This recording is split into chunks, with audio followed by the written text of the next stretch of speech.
Buenos días, Ricardo. ¿Cómo estás? Bueno, ya hemos conversado un poco en los prolegómenos de cómo estás, así que no te voy a volver a indagar sobre ese tema. Voy a presentarte un poco antes de que entremos en tema. Sabemos que vamos a hablar sobre Cuba y estamos retomando un poco algo que hemos venido trabajando en conjunto, en equipo desde hace años sobre temas de economía cubana y de relaciones internacionales y que algunas de las últimas producciones aparecieron en la revista Pensamiento Propio del último número del año 22 con el título de Cuba del excepcionalismo a la policrisis, y sobre eso vamos a conversar. Pero quiero presentarte primero porque es importante que la gente sepa a quién están escuchando y con quién estoy hablando. Bueno, Ricardo Torres Pérez es investigador invitado en el Centro de Estudios Latinoamericanos y Latinos de American University en Washington, D.C. Es economista, doctorado en economía y ha sido investigador del Centro de Estudios de Economía Cubana, justamente la institución con la cual estuvimos trabajando en todos estos proyectos sobre economía y relaciones internacionales y política exterior de Cuba. Así que, Ricardo, bienvenido. Creo que tenemos mucha tela para cortar y voy a empezar por lo primero.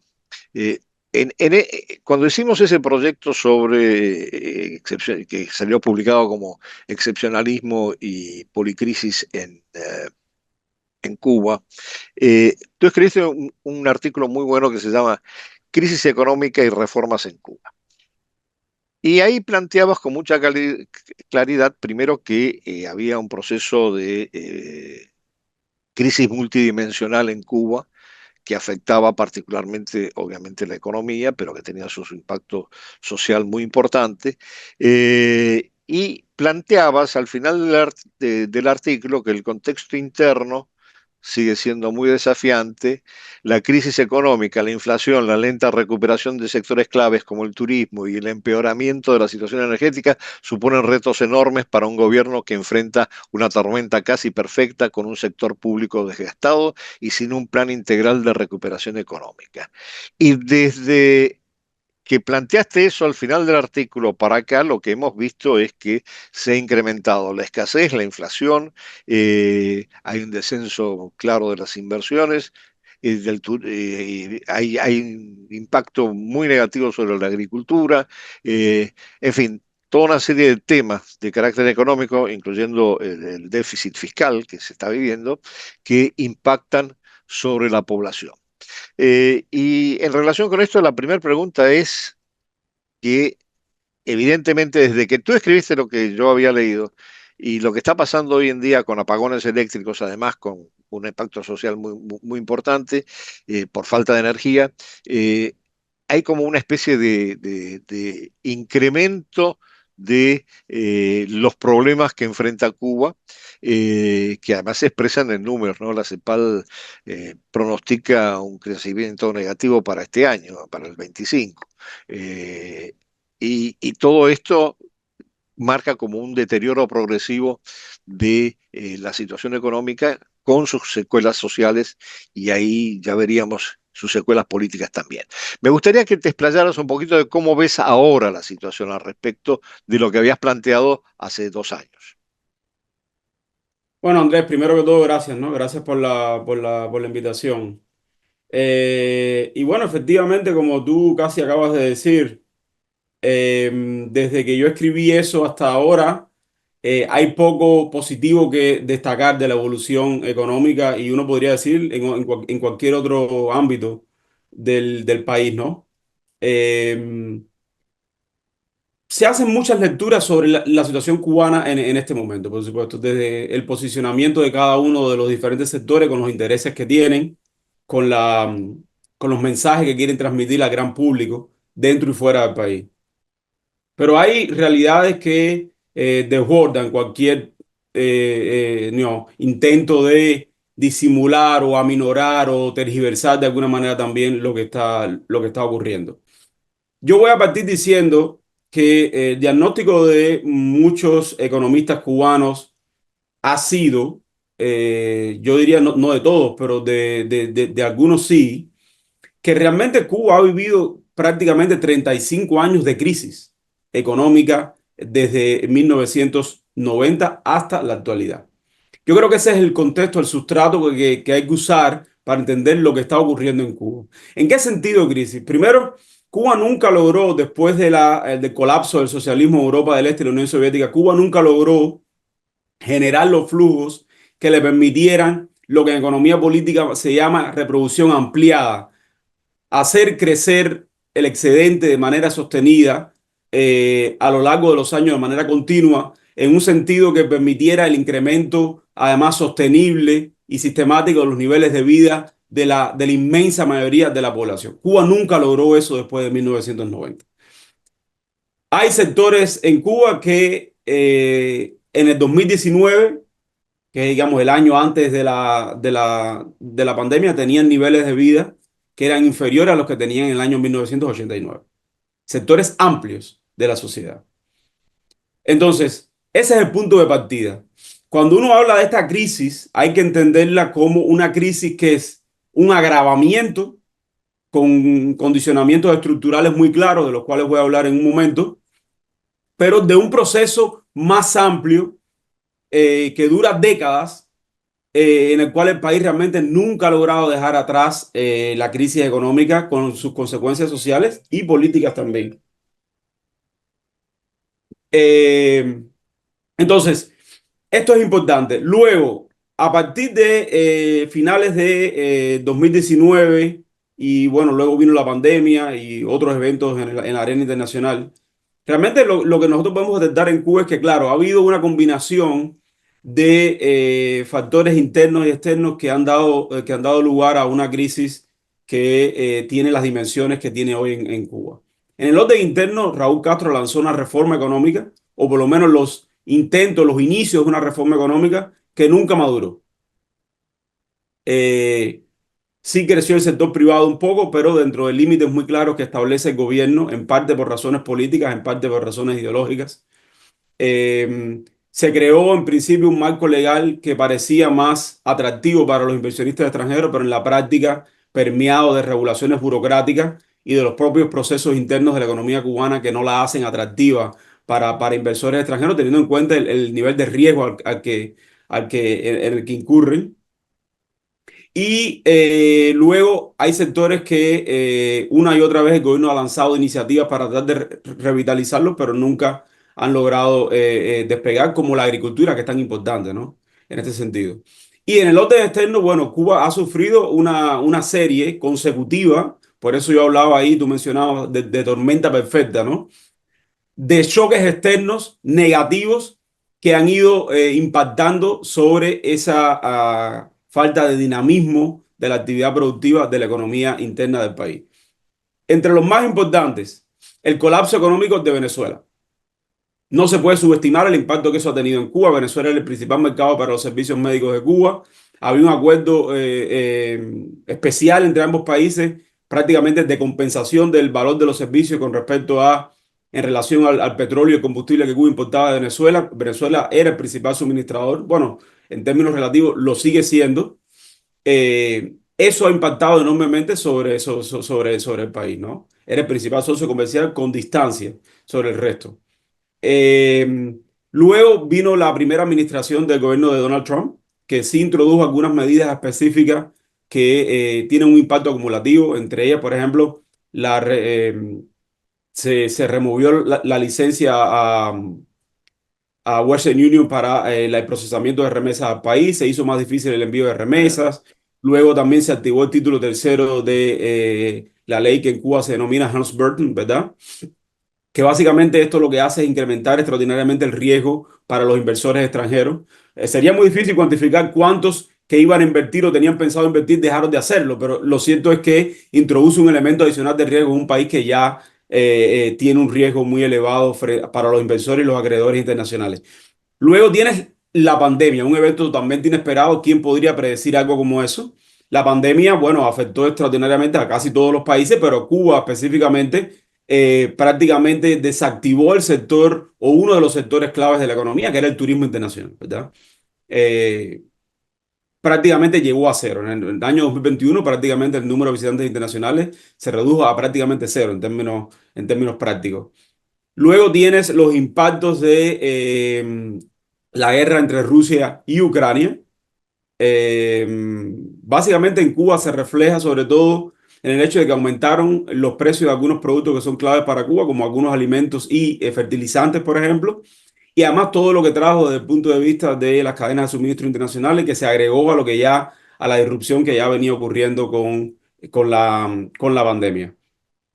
Y luego tienes digamos, eventos internos, errores, se puede decir así, de política interna que añadieron, ¿no?, a esta situación. El principal, digamos, el fallido intento de unificación monetaria y cambiaria, llamada Tarea de Ordenamiento Monetario en el año 2021, que si bien hay que decir que de todas maneras iba a haber inflación en Cuba, inflación alta, sin haber hecho sin haber tomado esa medida, pero lo cierto es que eso añadió, le dio combustible a la inflación. La inflación ha sido mucho más alta de lo que hubiera sido en cualquier caso. Y además se hizo en el peor momento, el momento en el cual los ingresos en divisas del país estaban prácticamente colapsando, ¿no?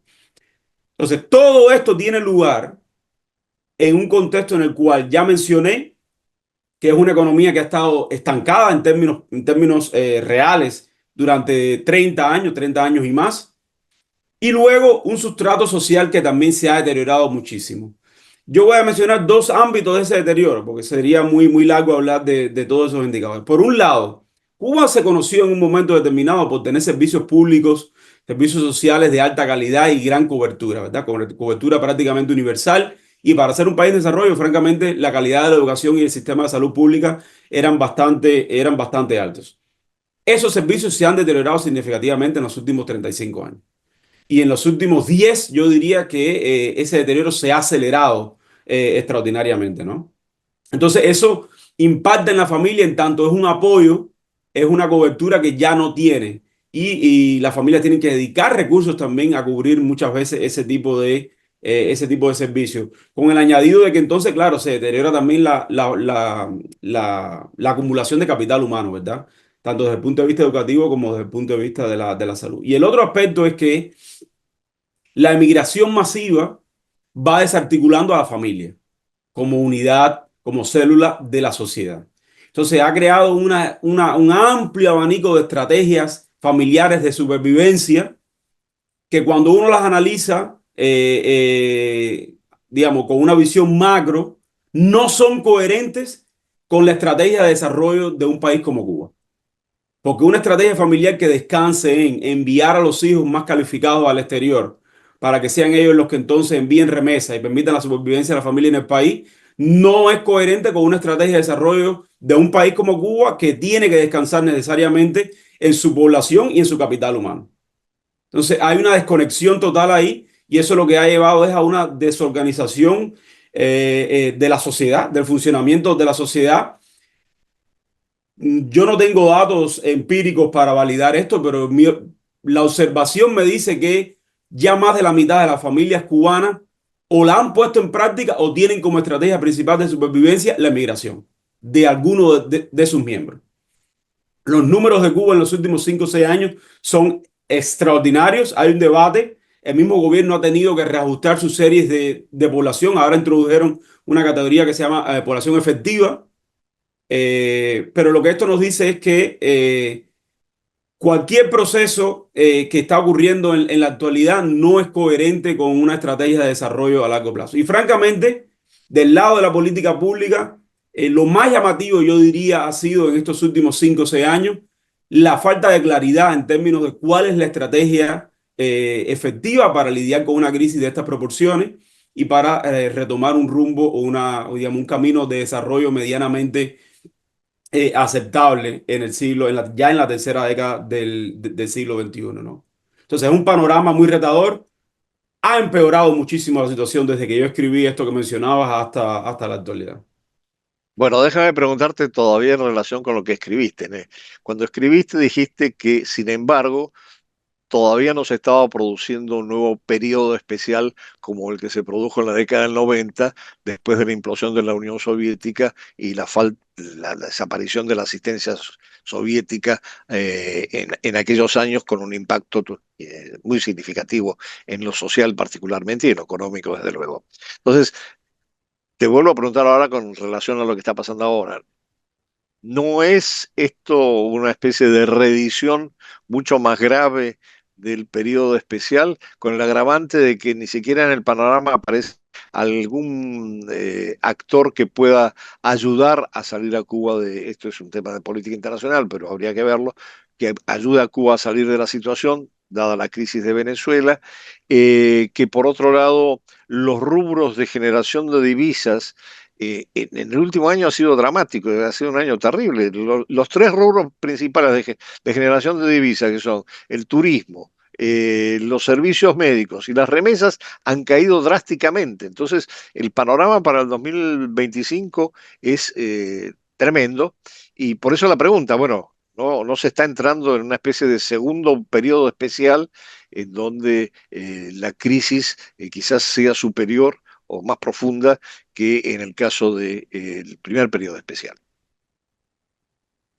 Bueno, yo creo que claro, para hablar de la situación actual, es inevitable que los observadores y los analistas se refieran al periodo especial, ¿verdad? Porque es digamos, la crisis profunda más inmediata que tenemos como antecedente acá.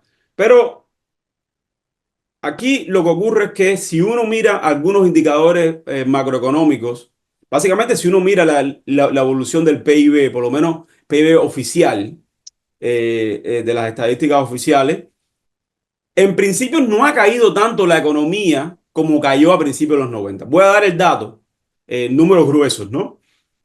La caída acumulada desde 2019 hasta el 2024, fíjate que todavía no tenemos el dato del 2024, no tenemos el dato oficial del comportamiento del PIB en el año 2024. Es la primera vez que en muchísimos años el gobierno no da una cifra, ni siquiera preliminar. Eso ya dice mucho, ¿no? Pero la caída acumulada, yo estimo que está en el alrededor del 14 el 15% entre el 2019 y el 2024. Hubo crecimientos mínimos en el 2021 y 2022, pero a partir del 2023 empiezan las caídas, crecimientos negativos otra vez. Entonces, en el año 93, que fue cuando tocó fondo, el periodo especial, la caída acumulada del PIB se estimó entre el 35 y el 40%. O sea, si uno mira ese indicador, dice, bueno, pero hay una crisis, obviamente, una crisis importante, pero no llega a los niveles del año del periodo especial. Lo que pasa es que Cuba es muy diferente hoy que lo era a principios de los 90. Y por eso yo decía que para entender la profundidad de los impactos que tenemos hoy, hay que entender lo que ha pasado en Cuba en los últimos 35 años, ¿no? El estancamiento económico permanente y todos los impactos que eso ha ido generando y se ha ido acumulando en esas 3 décadas y media, ¿no? Entonces, la desigualdad es muchísimo mayor hoy. Entonces, el impacto de esta crisis cae desproporcionadamente sobre determinados grupos poblacionales. Eso es muy importante. Ya mencionaba el hecho de que el acompañamiento de los servicios públicos sociales ya no existe. Hay un deterioro muy importante, ya lo mencioné, de la educación, de la salud, la situación, por ejemplo, de la vivienda, que siempre ha sido un tema bastante espinoso en Cuba, nunca resuelto, pero se ha agravado extraordinariamente en estos últimos 5 o 6 años. Entonces, ese es el sustrato en el cual tiene lugar esta crisis. Entonces, desde ese punto de vista, se puede decir que cuando uno reúne todas las dimensiones, ¿verdad? Todos los indicadores que serían relevantes para analizar crisis socioeconómica en un país, sí, hoy la situación es mucho peor que en el año 2000, que en el año 1993-94, ¿no? Cuando tocó fondo la economía cubana. Y además es peor en muchas otras dimensiones. En el plano político, obviamente, un gobierno que tiene menos legitimidad hoy, como decía anteriormente, un gobierno que tampoco ha podido dibujar frente a la ciudadanía un plan creíble para lidiar con la crisis y salir de ella. Y obviamente el agravamiento de la situación en estos últimos 5 años nos dice algo, ¿no? Que yo creo que es un mensaje importante que tiene que ser atendido por las autoridades cubanas. Es el hecho de que Si la economía sigue empeorando, quiere decir claramente que todo lo que han estado haciendo no funciona. No funciona. Y hay medidas a medias, retrocesos, segundos pensamientos sobre determinados pasos, todo eso que ha sido también bastante común en Cuba en los últimos 35 años. Pero otra vez, la visión global acá es muy claramente, el país va empeorando cada año es peor que el anterior, por lo cual cualquier cosa que han estado haciendo no está funcionando. Y tiene que haber un cambio de rumbo radical, en mi opinión. Sin eso, Cuba no va a lograr lidiar con los desafíos que tiene en la actualidad. Y además decir algo para terminar esta parte, la crisis ya ha impactado en los que podrían ser resortes de crecimiento en el mediano y largo plazo. En primer lugar, la evolución demográfica del país y en segundo lugar, la conformación de su capital humano. O sea, Cuba va perdiendo también ya no solo la capacidad de retomar el crecimiento de corto plazo, sino que también se han comprometido ya las bases para tener un crecimiento sostenido a mediano y largo plazo. Y eso es todavía más grave, ¿no? Que lo que veíamos en un primer momento en el periodo especial. Sí, es evidente lo que tú estabas señalando, la descapitalización humana que se está produciendo, más si tenemos en cuenta que desde la pandemia para acá, según algunos estimados, ha emigrado más de 1,5 millones de cubanos, que son predominantemente jóvenes, predominantemente los mejor capacitados, y eso junto con un crecimiento de la población de mayor edad, demográficamente genera un desbalance muy grande, inclusive para las posibilidades de impulsar algún tipo de proceso de desarrollo con alguna visión innovadora. Y aquí sí te quiero hacer una pregunta que tiene también que ver con algo que habías planteado en ese artículo, que para mí es un artículo muy referencial, muy importante. Tú dijiste ahí que en realidad Cuba no estaba viviendo ni una transición ni una reforma. El plan macroeconómico que se lanzó de estabilización, que se lanzó en el 2022, ya lo había señalado, no funcionó. Y ahora tenemos dos declaraciones del presidente Díaz-Canel que me parecen muy impactantes. Una, que Cuba está en una economía de guerra, y la otra es que cuando le anunciaron que el desempeño bastante negativo del año pasado de la economía cubana, y él está justamente en este momento, estaba en ese momento en Moscú, en la celebración de los 80 años de la victoria sobre el nazismo, su respuesta, y leo exactamente, que para el desastre es necesario ejercer un control más eficiente. Bueno, te dejo estas dos reflexiones para que tú reacciones a eso. Sí, en definitiva, continuando un poco la idea que había mencionado anteriormente, ¿no? No ha habido una estrategia clara y obviamente cualquier cosa que se ha hecho no ha sido exitosa. Bueno, el gobierno ha utilizado esta frase, ¿no? Este término de economía de guerra. Uno lo que puede apreciar es que evidentemente Cuba sí está, en términos del diseño e implementación de políticas públicas, está en emergencia permanente. Y esto tiene que ver un poco con el diagnóstico que se hace de la situación del país, ¿no? Yo tengo la opinión, Andrés, que la causa principal de lo que estamos observando en Cuba es el fallo de un modelo que nunca iba a funcionar. Eh, Hay observadores, yo creo que en gran medida a partir de lo que conviene decir, refuerzan la idea de que el impacto de los choques externos, ¿no? Algunos de los que ya mencioné. Y sobre todo dentro de ellos, en determinados círculos, les gusta enfatizar el impacto de las sanciones de Estados Unidos, las Sí, viejas y las nuevas, ¿no? sí, la Es narrativa del como- bloqueo. exacto, sí, la narrativa del bloqueo que es responsable de todo lo que ocurre en Cuba, incluso de todo lo que va a ocurrir en Cuba, que sea negativo. Yo no suscribo esa posición. Yo no suscribo esa posición. Yo creo que, como dije, sí Cuba ha sido impactada en los últimos 8 años por una cadena consecutiva de choques externos negativos con efectos tremendos sobre la economía y la sociedad del país.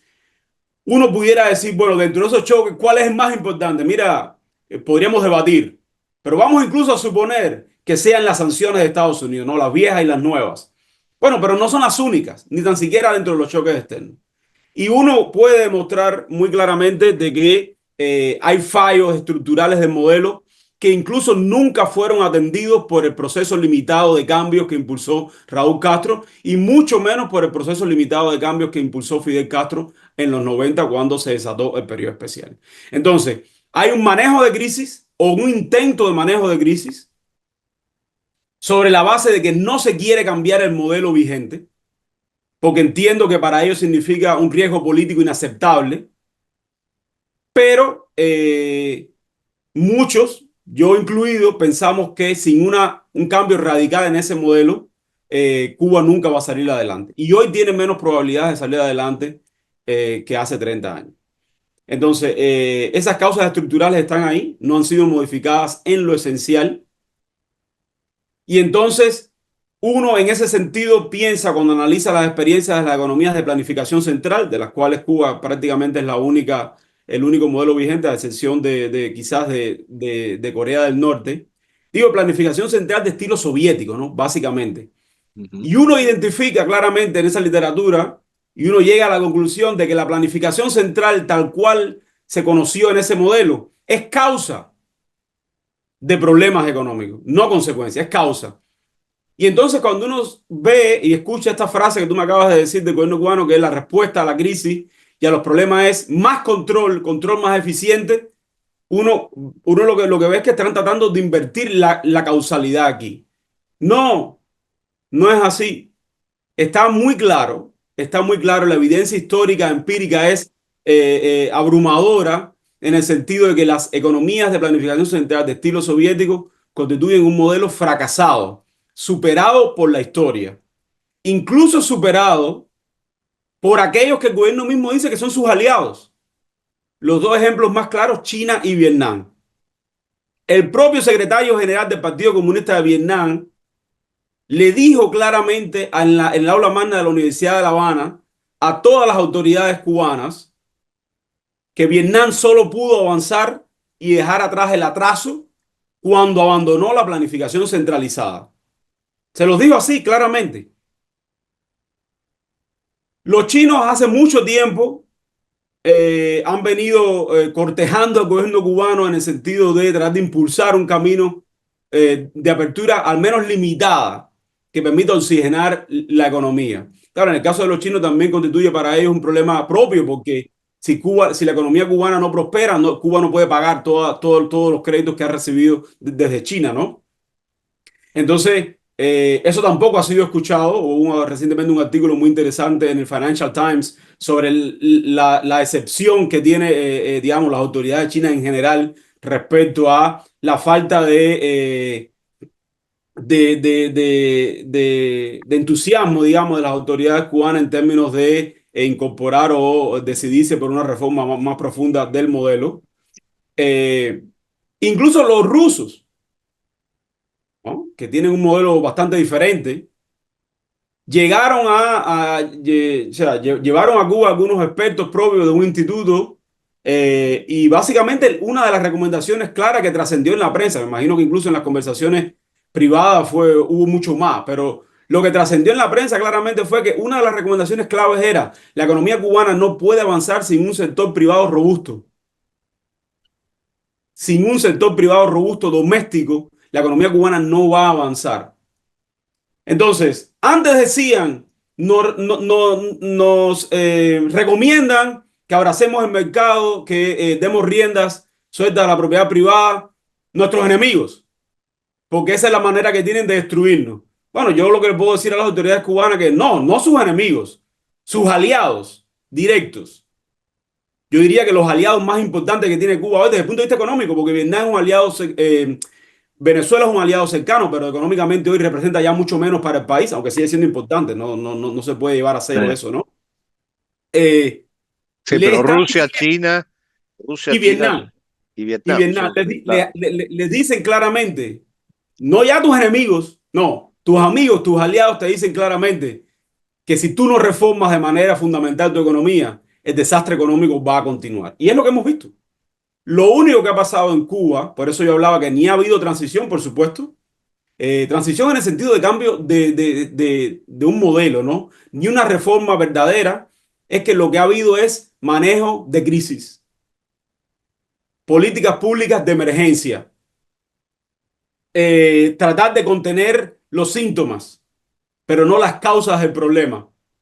Y sobre todo, algo que tiene, porque tiene mucho que ver con tu campo, ¿no? Sería muy interesante poder completar esa, digamos, ese razonamiento en ese sentido. Y es que una de las premisas de la estrategia económica cubana, bueno, durante 65 años, pero claramente también en los últimos 35, es tratar de buscar un salvador externo, un aliado externo que cargue con las consecuencias del desastre económico y que te permita no hacer las reformas que tienes que hacer en la economía a lo interior del país. Esa es la premisa de la estrategia cubana. Una premisa que está destinada a fracasar, porque en algún momento algún aliado, los aliados extranjeros van a decir, bueno, pues yo no tengo realmente razones, ni geopolíticas, ni económicas, ni de ningún tipo, para soportar la carga económica que significa mantener un país a flote cuando ese país, ese gobierno no está haciendo todo lo que puede hacer en el ámbito interno para reflotar su economía y encontrar un camino de progreso. Entonces, es una premisa equivocada, creo que está, bueno, ha fracasado estrepitosamente y yo no sé si en ese artículo yo lo digo explícitamente, pero recordemos también que el desarrollo es un proceso eminentemente endógeno, es desde adentro hacia afuera, no es al revés. O sea, dentro se crean las instituciones y se crean las dinámicas que luego permiten la salida y la apertura al mundo. Un ejemplo de la historia, cuando Europa del Este intentó aumentar los niveles de vida para aplacar el descontento de sus ciudadanos y empezó a buscar créditos en Occidente, eh, esa apertura, entre comillas, externa, sin reforma fundamental de la economía de lo interior, a que llevó a endeudamiento y a crisis posterior. No resuelve el problema. Hay que empezar por poner las cosas en orden en casa. Y a partir de ahí entonces quizás se puedan encontrar estrategias viables de inserción internacional que lo que permitan sea reforzar y dinamizar, pero ya procesos que se han desencadenado al interior del país. No estamos viendo nada como eso en Cuba. Bueno, yo te iba a hacer una última pregunta sobre cómo ves el futuro de Cuba, pero me acabas de contestar prácticamente. Pero de todas maneras, si quieres agregar algo más a eso para cerrar la entrevista, lo dejo en tus manos. Bueno, mira, yo, como tú decías, ya evidentemente creo que José el contorno fundamental de la respuesta, ¿no? Para mí, eh, primero, hoy Cuba está en una situación mucho peor que a principios de los 90 para crear una senda de progreso sostenible. Mucho peor. Y en lo inmediato puede incluso empeorar todavía más porque la hemorragia demográfica que está sufriendo el país va a tener efectos, ya tiene y tendrá efectos a mediano y largo plazo tremendos para el desarrollo de la isla. Segundo es que sin una reforma radical del modelo económico, político y social, Cuba no va a lograr salir adelante. Es mi convicción, lo ha sido prácticamente durante toda mi carrera y cada año se refuerza más, ¿no? No veo indicios, lamentablemente, en las autoridades cubanas hoy de que tengan la intención de entrar en ese camino, ¿no? Comenzar a sentar las bases de esa reforma. Y lamentablemente sigo viendo ese componente que mencionaba anteriormente que tiene que ver con el hecho de tratar de buscar afuera lo que tú no logras generar dentro del país. Con todo eso, en lo inmediato, mediano plazo, no veo nada positivo para Cuba. Y además porque el entorno geopolítico incluso se puede complicar mucho más a partir de el gobierno de Estados Unidos actual, que es claramente, tiene una posición claramente mucho más, incluso mucho más agresiva, ¿no? Mucho más hostil hacia la isla, hacia su gobierno. Cuba está ligada a Estados Unidos, inevitablemente por geografía, por historia, porque tiene la comunidad más importante de cubanos viviendo fuera del país, reside en Estados Unidos. Tiene una relación económica bastante importante, es el principal suministrador de alimentos prácticamente, remesas, viajes y todo lo que lo acompaña, ¿no? Entonces, no soy optimista a corto plazo porque no veo en las autoridades ni el diagnóstico adecuado ni un cambio de paradigma que permita construir un modelo alternativo para Cuba en el siglo XXI, lamentablemente. Ricardo, muchísimas gracias por este panorama clarificador, particularmente en la dimensión económica, que era interesante ver. Yo creo que habría que agregar quizás que aquí hacia futuro las interrogantes están en torno a la cohesión de esa élite político-militar que de alguna manera decide sobre un mayor o menor control, y las posibilidades efectivas de que haya alguna presión eh, desde la sociedad más efectiva también para generar algún tipo de cambios. Pero bueno, por ahora tenemos una percepción bastante negativa de cómo puede avanzar esto hacia futuro. Esperemos que no sea así. Te agradezco muchísimo la entrevista. Sé que te he quitado un tiempo precioso porque estás en mil cosas, con un viaje por delante. Así que, bueno, te agradezco nuevamente y te mando un fuerte abrazo. Y ya escribiremos algo de nuevo en la revista Pensamiento Propio sobre estos temas. Gracias, Ricardo. Gracias, Andrés, por la invitación. Un placer.